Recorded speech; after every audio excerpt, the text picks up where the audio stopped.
ബാലകരാമന്റെ പ്രാണപ്രതിഷ്ഠാ ചടങ്ങിലൂടെ ധന്യമുഹൂർത്തത്തിന് സാക്ഷ്യം വഹിച്ച ഭരതന്റെ ഭാരതം.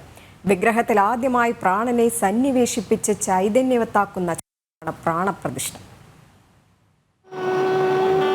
പ്രധാന യജമാന പദം വഹിച്ച പ്രധാനമന്ത്രിയുടെ അധ്യക്ഷതയിലാണ് ബാലകരാമനെ രാമക്ഷേത്രത്തിൽ പ്രതിഷ്ഠിച്ചത്. വിഷ്ണുവിന്റെ പൂജയ്ക്ക് പ്രധാനമാണ് ഈ ദിനം. ഇന്നുച്ചയ്ക്ക് 12:29 12:31 ഇടയിലായിരുന്നു പ്രാണപ്രതിഷ്ഠാ മുഹൂർത്തം. ഈ ശുഭമുഹൂർത്തത്തിലാണ് രാംലല്ലയുടെ വിഗ്രഹത്തിന്റെ കണ്ണുകൾ തുറന്ന് അഞ്ജനം എഴുതിയത്. തുടർന്ന് വിഗ്രഹത്തെ കണ്ണാടി കാണിക്കുന്നതോടെ ദർശനത്തിന് തുടക്കമാകും. ഭഗവാൻ തന്നെ ആദ്യം ഭഗവാനെ കാണുന്ന ചടങ്ങാണിത്.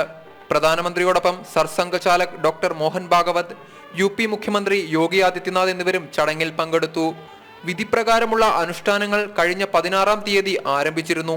വിവിധ വസ്തുക്കൾക്കൊപ്പം വിഗ്രഹത്തെ കിടത്തിയുള്ള അധിവാസമാണ് മറ്റ് യജ്ഞങ്ങൾക്കൊപ്പം നടത്തിയത്. പ്രായശ്ചിത്ത പൂജയോടെയാണ് ചടങ്ങ് തുടങ്ങിയത്. ജനുവരി 17-ന് മൂർത്തിയെ ക്ഷേത്ര പരിസരത്തേക്ക് കൊണ്ടുവന്ന ശേഷം 18-ന് തീർത്ഥപൂജ, ജലയാത്ര, ജലാധിവാസം, ഗാന്ധാധിവാസം ചടങ്ങുകളും നടന്നു.